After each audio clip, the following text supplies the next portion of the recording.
Thomas Guénolé. Alors plusieurs choses, pour vous répondre et puis pour répondre au point précédent, mais je vais faire synthétique. D'abord sur le relativisme en termes de valeur, c'est la question que vous posez. Moi je suis tout à fait favorable à la diversité des systèmes de valeurs comme manifestation de la diversité des cultures.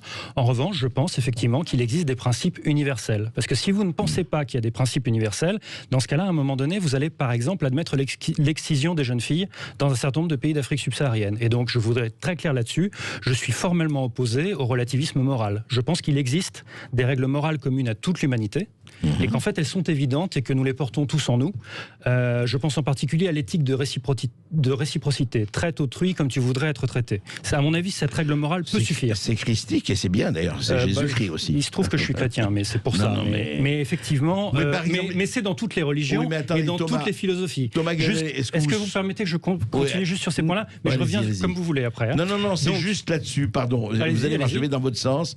Est-ce que vous souscrivez à la phrase de Léo Strauss, non pas Lévi-Strauss, mais Léo Strauss, qui disait « Si toutes les cultures se valent, alors le cannibalisme est juste une question de goût ». Je vous ai répondu là-dessus. C'est que je suis tout à fait favorable à la diversité des cultures. En revanche, je pense qu'il existe des principes moraux communs à toute l'humanité. Je vous ai répondu là-dessus. Après, sur la question d'un grand remplacement, d'abord, statistiquement, la quasi-intégralité de la population mondiale ne migre pas.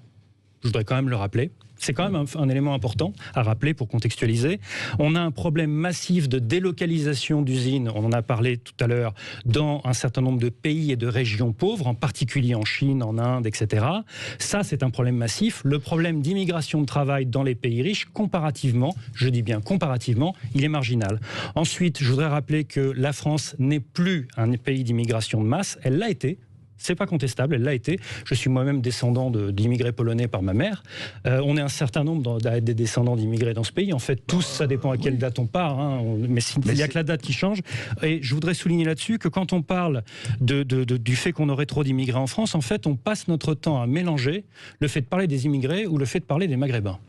Et permettez-moi de mettre le pied dans le plat là-dessus. L'écrasante majorité des Français qui sont maghrébins, ce sont des Français nés en France et de parents français. Et donc, il y a quelque chose de ridicule. Il y a quelque chose de ridicule, pardon. Attendez, juste je termine. Il y a quelque chose de ridicule à parler maintenant d'immigrés de la 4e génération.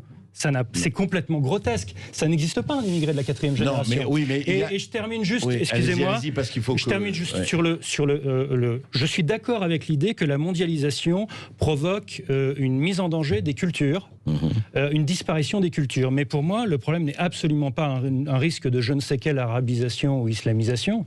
Ce serait même plutôt le contraire. En fait, ce sont les gens qui arrivent en France et qui auraient telle ou telle culture religieuse ou culture tout court, qui en fait s'assimilent. C'est ce qui est en train de se passer, comme les Polonais ou les Italiens se sont assimilés auparavant. C'est ce qui est en train de se passer. On le voit dans les chiffres de pratiques religieuses qui s'effondrent au fil des générations, par exemple, pas seulement, et qui donc rejoignent la moyenne française. La démographie est très claire là-dessus. Non, la vraie menace culturelle, bien sûr, la vraie menace culturelle, j'en resterai là-dessus, c'est l'américanisation. C'est qu'il y a des générations entières de Français qui bouffent du Netflix matin, midi et soir, et pendant ce temps-là, la culture française, effectivement, a tendance à disparaître. On regarde plus Netflix qu'on ne lit Maupassant. Je suis d'accord avec ça. Oui, non, d'accord.